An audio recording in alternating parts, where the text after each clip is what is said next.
என்னங்க மக்களே, உங்கள் வீட்டில் ஒரே மாதிரி தோசைக்கு சட்னி குருமா செஞ்சு வெறுத்து போயிட்டீங்களா? அப்போ நான் சொல்கிற டிஷ்ஷை ட்ரை பண்ணி பாருங்கள், கண்டிப்பாக உங்களுக்கு பிடிக்கும்.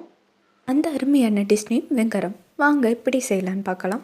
தேவையான பொருட்கள்: பூண்டு 1 துண்டு, மிளகாய் வத்தல் 1, தேங்காய் துருவல் 2 ஸ்பூன், பொட்டுக்கடலை 2 ஸ்பூன், சோம்பு 2 ஸ்பூன், சீரகம் 1/2 ஸ்பூன், கடுகு உளுந்து பருப்பு 1 ஸ்பூன்,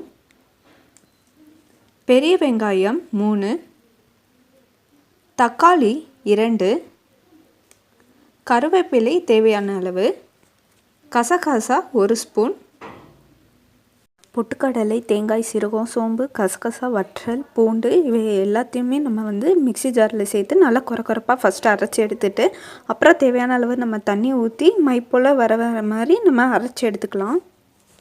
இப்போ ஸ்டவ் ஆன் பண்ணிட்டு ஒரு ஃப்ரையிங் பேன் எடுத்து அந்த ஃப்ரையிங் பேன் நல்லா கொஞ்சம் ஹீட் ஆகிற வரைக்கும் வெயிட் பண்ணிவிட்டு அடுத்து 4 டேபிள் ஸ்பூன் ஆயில் அதில் ஆட் பண்ணிக்கலாம்.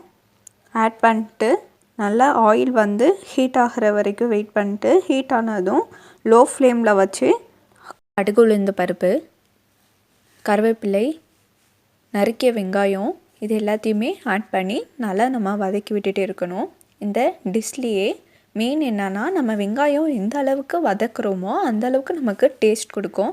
அந்த வெங்காயம் நல்லா அந்த பொன்னிறமாக வர வரைக்கும் நம்ம வதக்கி விட்டுட்டே இருக்கணும். அதுக்குள்ளே உங்கள் வீட்டு செல்லப்பிள்ளையோட 2K பவி ரெசிபி சேனலை மறக்காமல் லைக் பண்ணுங்கள், சப்ஸ்கிரைப் பண்ணுங்கள், கூடவே இருக்கிற பெல் ஐக்கானை கிளிக் பண்ணுங்கள். அப்போ தான் நான் போடுற அடுத்தடுத்த வீடியோஸோட நோட்டிஃபிகேஷன் உங்களுக்கு வரும். வெங்காயம் நல்லா வதங்கி வந்ததுக்கப்புறம் நம்ம தக்காளி ஆட் பண்ணிக்கிறோம். தக்காளி ஆட் பண்ணி நல்லா வதக்கி விட்டுட்டே இருங்க. நமக்கு தக்காளி நல்லா மேட்ச் ஆகி வர வரைக்கும் நம்ம ஃப்ரை பண்ணிகிட்டே இருக்கணும். நான் முன்னாடியே சொன்னதே தான், வெங்காயம் தக்காளி எந்த அளவுக்கு நம்ம வதக்குறோமோ அந்த அளவுக்கு நம்ம பண்ணுற அந்த வெங்காயம் ரெசிபி டேஸ்ட் கொடுக்கும்.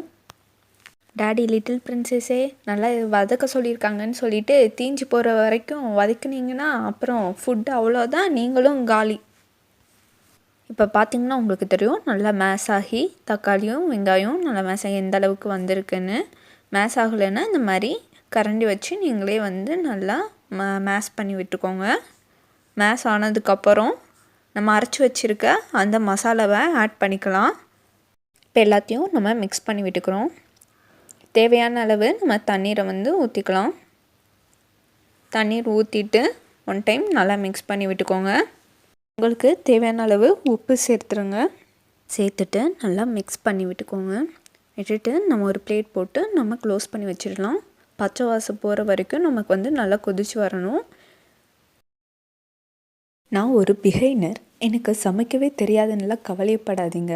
நம்ம சேனலில் ரொம்ப குவிக்காக ஈஸியாக டெலிஷியஸான ஃபுட் எப்படி பண்ணுறதுன்னு நிறைய வீடியோஸ் அப்லோட் பண்ணுவோம். அதை மறக்காமல் போய் நீங்கள் ப்ளேலிஸ்ட்டில் பாருங்கள். இப்போ பார்த்திங்கன்னா தெரியும் நல்லா கொதித்து எந்த அளவுக்கு வந்துருச்சுன்னு. நல்லா ஒரு கலரிங்கும் நமக்கு கொடுக்கும். நல்லா கொதித்து வந்ததுக்கப்புறம் அவ்வளோதாங்க, நம்ம ரெசிபி ரெடி ஆயிடுச்சு. வெங்காயம் இன்னும் நம்ம கொத்தமல்லி தழை போட்டு நம்ம இறக்கி வச்சிடலாம். இந்த ரெசிபி தோசையோடு வச்சு சாப்பிட அவ்வளோ அருமையாக இருக்குங்க. இந்த ரெசிபி கண்டிப்பாக செஞ்சு கொடுத்து உங்கள் ஃபேமிலி மெம்பர்ஸ்க்கு சர்வ் பண்ணுங்கள். உங்களுக்கு இந்த ரெசிபி பிடிச்சிருந்துச்சுன்னா லைக் பண்ணுங்கள், கமெண்ட் பண்ணுங்கள், உங்கள் ஃப்ரெண்ட்ஸ்க்கு ஷேர் பண்ணுங்கள். பாய் பாய். நான் உங்கள் 2K பவி.